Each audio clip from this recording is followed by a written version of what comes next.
भुवनेश्वर पुरी जातीय राजपथ दांड मकुंदपुर रास्ता कड़े पड़ी युवक मृतदेह युवक जनक हेले निमापड़ा थाना नौंतरा ग्रामर अजय कुमार सेठी युवक बयस 26 वर्ष होता बेले कई हत्या कर फिंगी देथिबा अभियोग कर युवक संपर्कीय मामू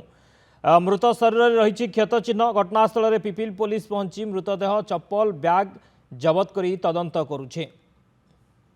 निमापड़ा नौंतरा ना हूँ पांडु सेठी गोटे मारिकी रास्ता कड़े फोपाड़ी देवार अर्थ हूँ यहाँ गोटे हत्या घटना बोली जना जाऊँगी किंतु जदि गोटे लोक मर सी तो घरे मरी था कौन होता सी कहीं ये जगार मला तेणु ता घर हूँ सेठी निमापड़ा सी फेर आसिक दांड मकुंदपुर छकरे आसिक पड़ुची बाईपास रास्तार आसिक पड़ुची तेणु ताको मारी दि जाइए बोले आम अनुमान करुचु आम बड़ भौणी दियर पुओ सान पुओ जान नी सी बर्तमान बाहर रोला जावासा करूला ये 3 दिन तले कौन गाँव को आम खबर पाइलु ये जगह ये जिनसा अलग कौन कर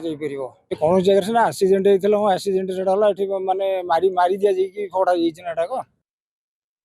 आसेगला पूजा ऑफर राज इलेक्ट्रॉनिक्स रे सबटु कम दाम रे पांतु आपनकर favourite electronics up to 47% discount सहित कैशबैक पांतु up to 20,000 rupees. Raj electronics Raj आसंतु राज करंतु। संजय कुमार प्रधान पिपिल रिपोर्टर आम सहित जोड़ी होइछंती। संजय मृतदेह एठिकी केमिति आसिला ताकू नै वर्तमान प्रश्नबाची कोनोसी दुर्घटना घटिनी किंतु हत्या करा जाइछि अभियोग करूछंती कोन पारिपार्श्विक स्थिति रो जणा पडुछि अनुमान करा जाउछि पुलिस कोन कहूछि। देखो सत्य प्रथम तो जो रही पुरी भुवनेश्वर जातीय राजपथ दांड मकुंदपुर रास्ता कड़ू प्रथम आज सका जड़े युवक मृतदेह पड़ा स्थानीय लोक देखी पिपिल पुलिस को खबर देते पिपिल पुलिस घटनास्थल पहुंचते पिपिली थाना अधिकारी और पिपिली एसडीपीओ आसी घटनास्थल में पहुंची जो रही घटनार अनुधान करने सहित अधिक तदंत जारी पुरी साइंटिफिक टीम आसी पहुंची तेज घटना हूँ जी रही युवक ना हूँ अजय सेठी एवं घर हूँ निमापड़ा थाना नौंतरा ग्राम जेहेतु निमापड़ा थानार सी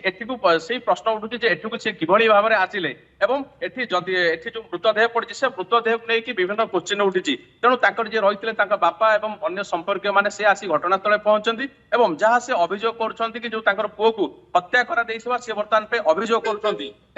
निहाती भाव में कारण ए घटना पर निहाती भाव में स्थानीय अंचल गोटे चांचल्य सृष्टि होती कहीं देखुवे पुरी भुवनेश्वर जातीय राजपथ ए घटना प्रथम नुहे ये हूँ एक जनगहलीपूर्ण अंचल पुरी को संजोग कर रास्ता सब चलचंचल तथापि जिते क्राइम घटवा और मृतदेह ठाब हवा गोटे प्रकार चिंतार पकई आम जी रही संपर्कीय मामू आम सहित रही संपर्कीय मामू सहित आम अधिक कथा हाँ कौन रही घटना आज्ञा देखो आपंकर भणजा मृतदेह आप पहुंचले कौन अनुमान कर घटना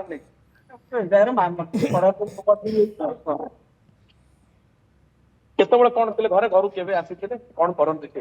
जानते बापा आगे पहुंचला पर से कहते 3 दिन है कम कर टाटा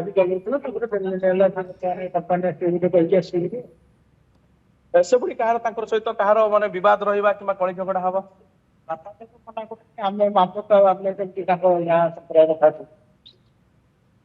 कौन तो ये घटना को किभली देखुच कौन हवा दरकार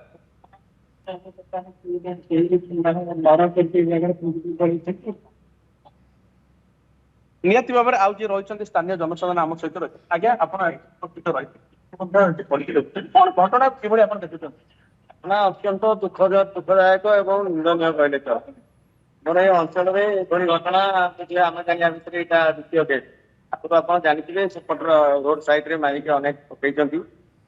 जो रास्ता घाट जो जंगल अच्छी अपराधी सुविधा होती रात रात आसिक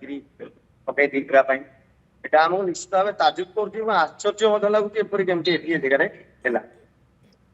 आउ गोटे कथा मुझे आम प्रशासन पुलिस प्रशासन पेट्रोलिंग करुच्ची ठीक अच्छे किंतु आउ टे मात्राधिक पेट्रोलिंग दरकार लाइट भी लगी आउ भी लाइट दरकार तो बारंबार पेट्रोलिंग हेले भावुची कम अपराधी कठोर कठोर दंड देवाई आम आशावादी अच्छे निहती भाव में जी स्थानीय जनसाधारण रही सी कहते कि किभली भाव में दोषी को कठोर कठोर बर्तमान दंड मिलवा दरकार कहीं देखुवे ये जो जातीय राजपथ रही पुरी भुवनेश्वर पुरी की संजोग करुच्ची जनगहलीपूर्ण राजपथ तथापि ये जो मृत घटना जो डेड बॉडी मिलवा ये प्रथम नुह बारंबार यही घटना घटुची तेणु ये घटना प्रति जो रही स्थानीय पुलिस हाउस जो रही पेट्रोलिंग जो चली पेट्रोलिंग हाउस किभली टिके कड़ाकड़ी करा जाई परिवो ये जो घटना घटुची आगे केमती रोक लगे जाई परिवो ये देखुचे से दृश्य जो जगह वर्तमान मरीची एवं परिवार लोक आसी पहुंची पिपिल थाना अधिकारी एवं साइंटिफिक टीम रही तदंत जारी रखिछन्ति एवं जो रही जो मृतदेह रही से मृतदेह वर्तमान साइंटिफिक टीम अनुसंधान कर मृतदेह को पूरी शव वर्तमान व्यवच्छेद पठिया जीव देखुवे पिपिली थाना अधिकारी एवं साइंटिफिक टीम आसी वर्तमान घटनास्थल अनुधान रही पिपिल थाना अधिकारी पचारि बुझा घटना संपर्क स्थल रही सर कौन कहे जो मुक्त घटना पड़ी कौन अनुधान कर घटना पहलू गोटे डेड बॉडी पड़ी देखिलु बैग था चप्पल था मोबाइल था बैग परिचय पाइला खबर दी घर लोग पहुंचे बर्तमान आम डेड बॉडी पोस्टमार्टम पठेबू साइंटिफिक फोटो यूज करूँ फोटो रिपोर्ट आसला फर्दर एक्शन सर प्राथमिक तदंत कहे पर हत्या घटना कि अन्य कौन से किसी सुराग किसी इंजुरी ना जोटा आम हत्या बोली कहीपर पोस्टमार्टम रिपोर्ट आसला अन्य किसी सर जिन डेड बॉडी जिन निहत शुणुले जे रही पिपिली थाना अधिकारी सौम्यशेखर त्रिपाठी से ओके पुलिस घटनास्थल में पहुंची ब्याग मोबाइल सब जबत कर तदंत आरंभ कर बहुत बहुत धन्यवाद संजय समस्त सूचना।